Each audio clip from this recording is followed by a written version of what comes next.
thank you all for like tuning into this behind the scenes material. I'm here with Ty Lucas, one of the stars of the film, along with me. We're the two stars. Yeah, we're the stars. So, Ty, why don't we get into our history together? How did we meet? What's the history behind Ty and Ben?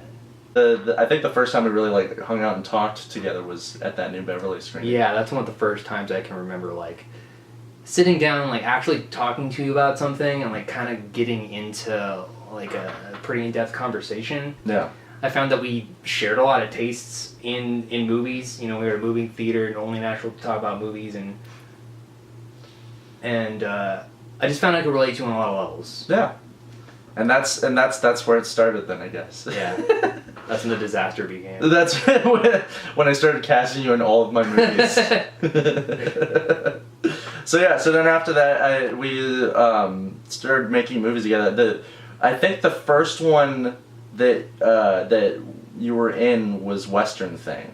Yeah. Do you remember that? Mm-hmm. I just recently rewatched that. And I can put up a link to it in this video. I'm sure you're gonna put up like a clip. Yeah, I'll put up a clip. Talking. So the thing about that video is that not only is it like a Western parody type of thing, but I also have a condition in that movie. Let's see, Sean was in it. But what I'm getting at is that for whatever reason, I have like an obsession with Westerns, and also my character having some sort of weird condition. It's kind of full circle. Yeah. But before I like cast you in my movies and stuff, had you had like previous acting experience? And yes, I messed around with my parents' DVR camera aplenty, and I made Lego stop motion films. Mm-hmm.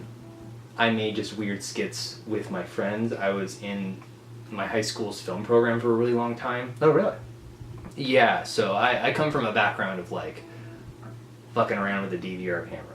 Right. You know, and I made some pretty good movies. I went to film school with you. Yeah. For a while. Yeah. But Western Thing is definitely a progression of just the kind of filmmaking I was already used to at the time. Yeah. Yeah. Just, you know, down and dirty, backyard kind of stuff, and that stuff was really fun. Just, good. You know, a camera, whoever you can get to do whatever, with whatever just fake props you can make just out of your own intuition, and Windows Movie Editor. Yeah, you use Windows. I used iMovie. Yeah, Windows Movie Editor is a piece of crap, but I pushed that thing to its limits. After Western Thing, we did Alien of the Pacific and Scourge.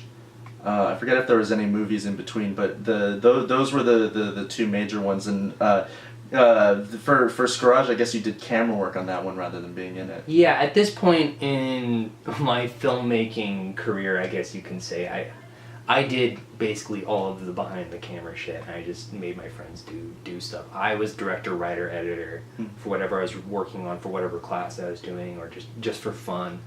But now that I knew you and you were kind of doing these things, it let me step in front of the camera, try acting, and doing things I wouldn't normally be able to do. I got to be the player in the dungeon instead of the dungeon master. You know, it's kind of been like that ever since. Yeah, well, I've been your little puppet. I'm like, Ty, dude, dance for me. But yeah, so that was fun working on those movies, and then one of the things I would get consistent compliments about your acting in the movies, actually, the ones that you starred in. So I was like, all right, well, this is something to keep in mind. He's fun to work with, and he's a good actor, so I can work with that. And then I guess I was working on doing the feature film Before Guns Don't Lie.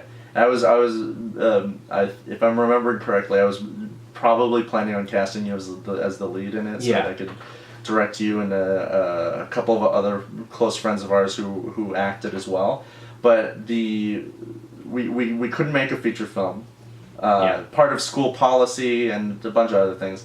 But so then I showed you a little like 2-page thing I wrote, and I was like, what do you think about this? Do you remember that? Yeah, pretty vaguely. Yeah. I remember you shooting just different ideas. Like, you've had ideas for like a Western project that you wanted to make for a while, so you've like bounced story ideas off of me, and we've like brainstormed on different things. I remember you sending me like lots of different versions of the script, and I would mark it up and give you whatever feedback Yeah. I thought would be helpful. Yeah. Well, what initially kicked it off was I was really depressed because we weren't making the feature, and like I was upset at the school and a lot of things. But I had this idea of like these two like cowboy guys, but like it was modern day, going in and robbing a bank. Yeah. And I remember showed you the two pages for it that I wrote up, and I was like, what if you and I starred in this? And you were like, I think you were like, yeah, if you can do it, great. Let's talk about a little bit about getting into the character of Patrick. Sure. Because you and I did a kind of some exploring of the characters' backgrounds and talking about just like the characters in depth, kind of like their relationship together, because that was very important to the story, that like having kind of a past for us to work off of, and so that the characters had kind of a rapport with each other. Well, for me, reading the script, the main character and someone who drives the forward action is Sam. You know, and when I saw in Sam with this idea of donning this sort of mythic pop culture kind of image and bringing that into the real world, I saw sort of a sense of idealism, and I saw a sort of a sense of innocence, and I thought that a good counterpoint to that, someone who can like bring these sort of idealistic thoughts into reality, or like help Sam do that, is someone who's more of a counterpoint, you know, maybe a little more serious, maybe a little more stoic, maybe someone who's a little more has been through a little bit more, someone who's a little more down to earth. So essentially having some of the qualities that Sam himself lacks. Yeah. So Yeah. I think that what Patrick is in the film sort of grows out of that sort of sentiment of being a foil and a counterpoint. You and I actually sat down and discussed for a little bit, like kind of like what our kind of history together was, and we kind of determined that we both grew up together, and kind of had this friendship where like a lot of people kind of neglected us, and then I think it was like we lived with your grandma or my grandma or something for a while. There are two guys who've been kind of beat down a little too much. Yeah. And at some point, they just said, enough is enough. Yeah. Yeah, it's two guys kind of held down by a world and a system that's kind of broken. Like, I think it's kind of implied, well, it's not implied, like the whole, like, sort of law system in this world is like, it has the tentacles of like this underground crime syndicate sort of pulling the strings. So there is no justice. These guys can't get a break because the system's rigged. You know, so they reached a moment where enough was enough. No.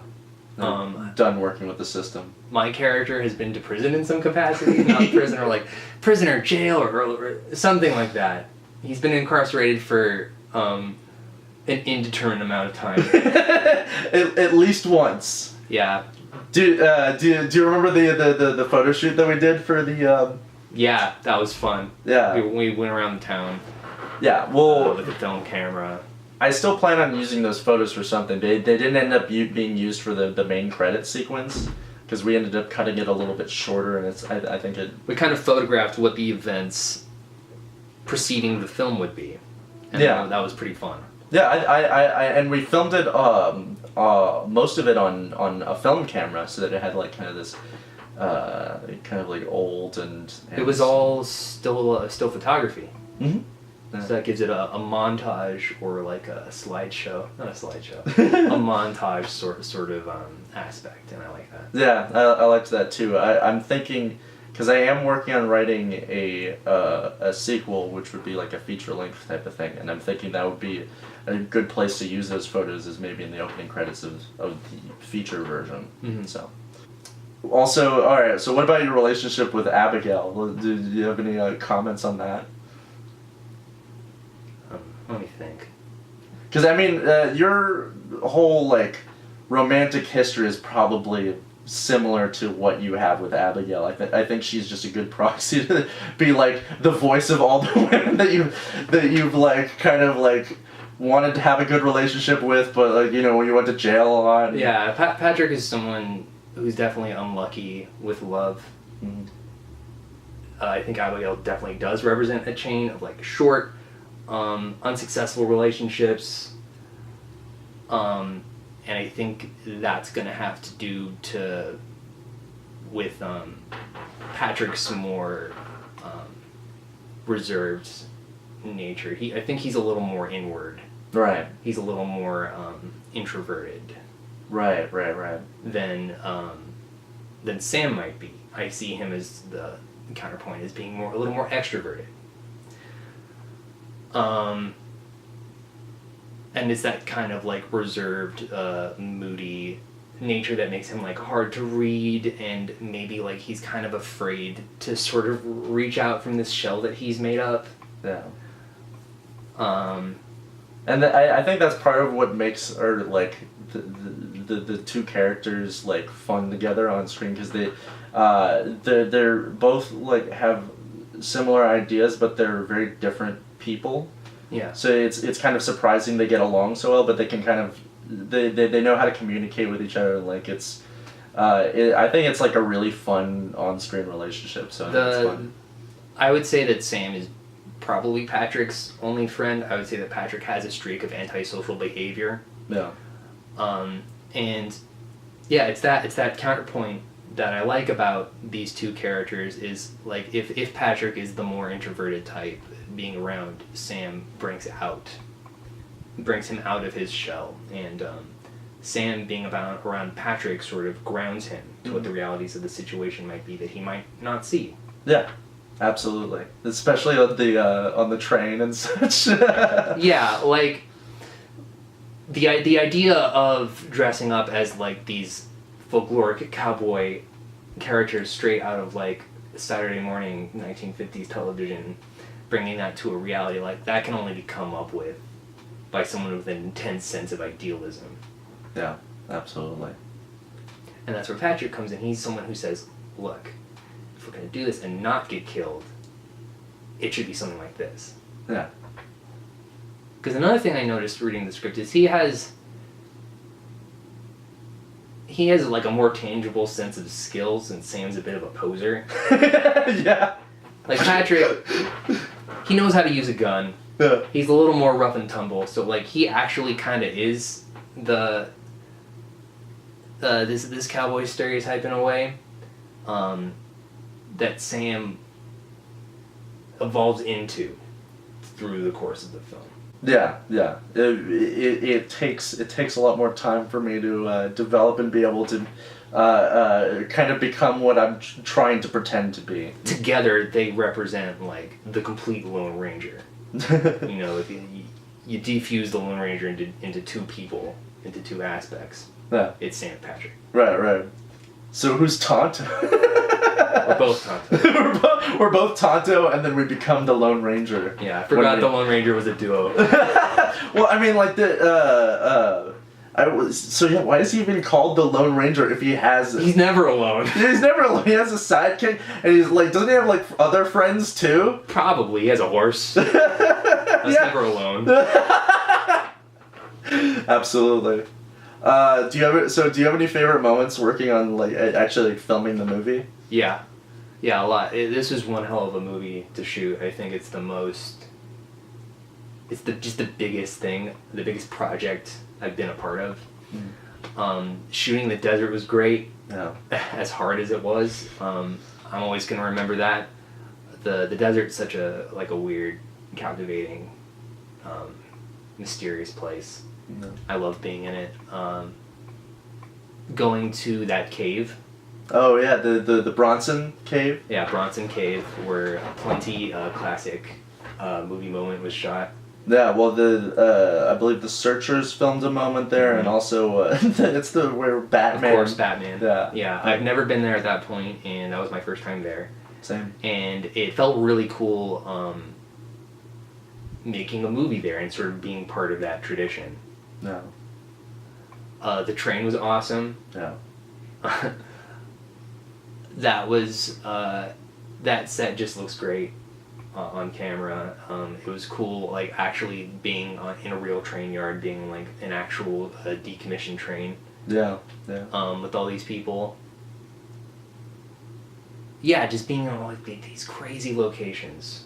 Yeah, well, it was definitely like the locations we found were amazing, and also just kind of like the amazing crew that we had, because we had a pretty good sized crew, and they were all just like in it to try and make this movie as good as possible. So I think it made it that much better to be on set every day. I think a lot of what makes what works in the movie works is the incredible crew that we worked with. Yeah. You know, I think a movie's only going to be as good as the crew Yeah. that you're working with, and they were all awesome. Like, Files is a genius. Yeah. He can make anything look gorgeous. The movie looks brilliant. Mm-hmm. He creates something. He gives the shots that you've created so much life. Mm-hmm. You know, everything is great. I can't remember anybody else. Also, props out to Kentucky Clausen. Yeah. My close old friend did a fantastic job scoring this film. Like, he's also a genius. Yeah. Yeah, you have a number of geniuses working on this film. Yeah. Yeah. In my opinion. But I'm in love with the music he wrote for this. Also, what'd you think about the riding a horse? That was that your first time? That's actually the first time I've ridden a horse. I was a Boy Scout. We had a merit badge for that. I never got around to it.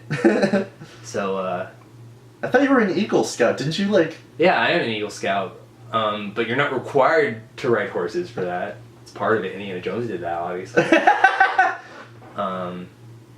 But yeah, so I remember when we got to set, and it was like, yeah, so we're riding the horses today. You're a little bit nervous because I've never ridden a horse before. I was nervous. Yeah, I was very nervous. Fortunately, they were able to give us some good training. Those two. Yeah, those horse were great horses. They handled really well, and they were really accommodating to like a newbie. You know, that could have been very dangerous. Yeah. But after a little while, I felt pretty confident. Yeah, and neither of us ever fell off the horse or anything like that. It was, Yeah. that was nice. That's another thing. How can I forget riding the goddamn horse? The location for Stumps' cabin. Oh my god, that's one of my favorite locations we filmed at. Not only because the owner is just an amazing character and just a really nice person. He was just just the guy, the people who were running that property. Mm-hmm. They were interesting. They were fascinating in their own right. You know, outside of making the movie, and there was just a lot to observe and to look at. Yeah. At that location. Absolutely.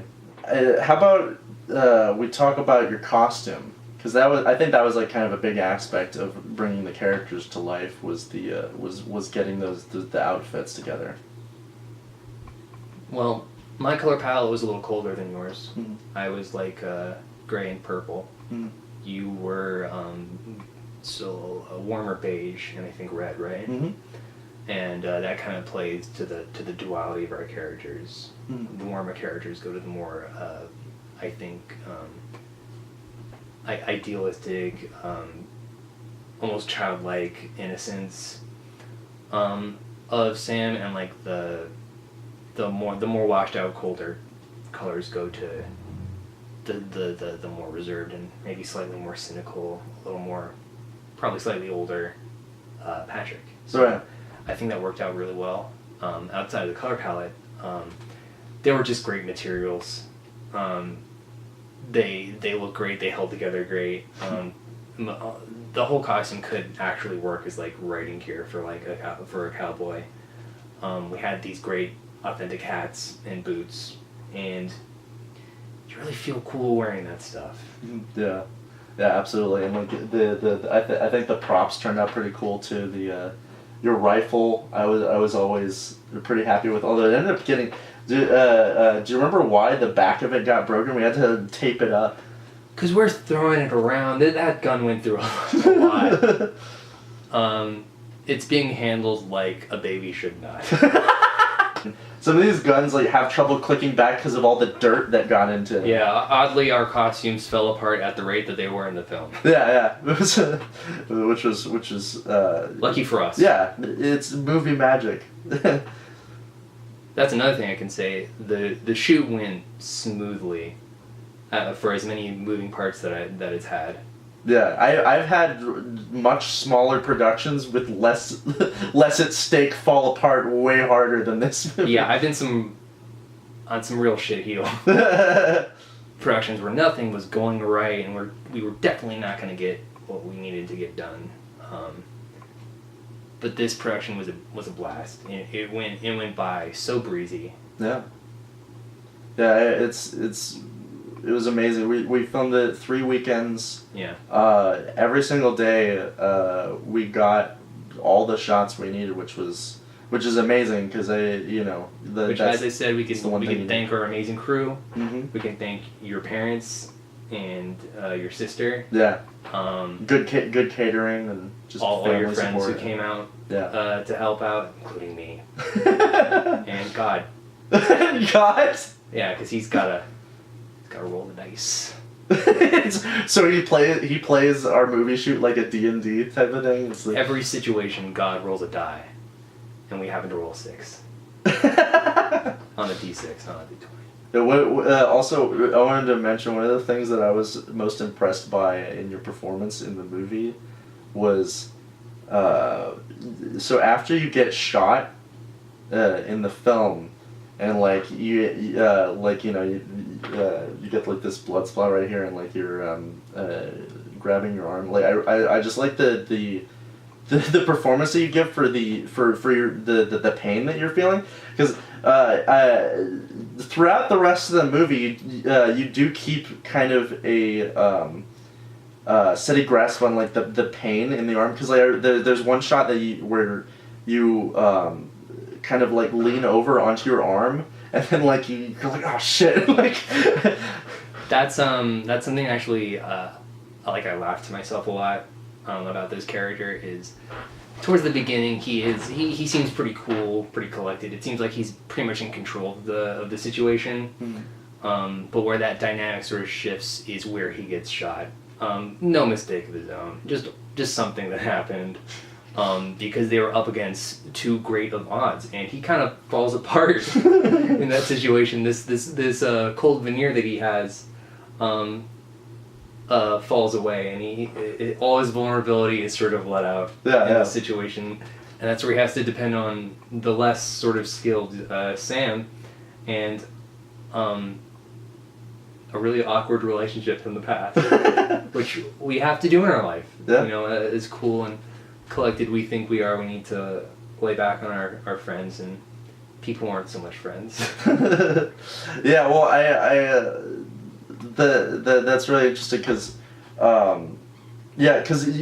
even though like you're showing a lot of vulnerability, you still take it like a champ, like 90% better than most people would, which that's what I love about the character, is that he's very skilled, but then when you put him in like kind of that situation where he's vulnerable, like there's a little bit of weakness there, but still strong. Like you're still able to shoot a guy when I can't.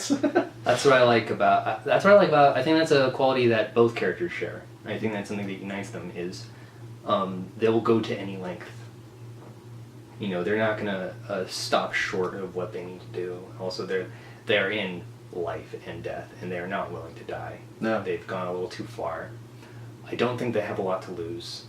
They're not going to have a lot of stuff to go through with this in the first place, but they have the world to gain. Yeah. I think that's true of you too, because you imagine a little too big for your britches. For my britches. And just through sheer force of will,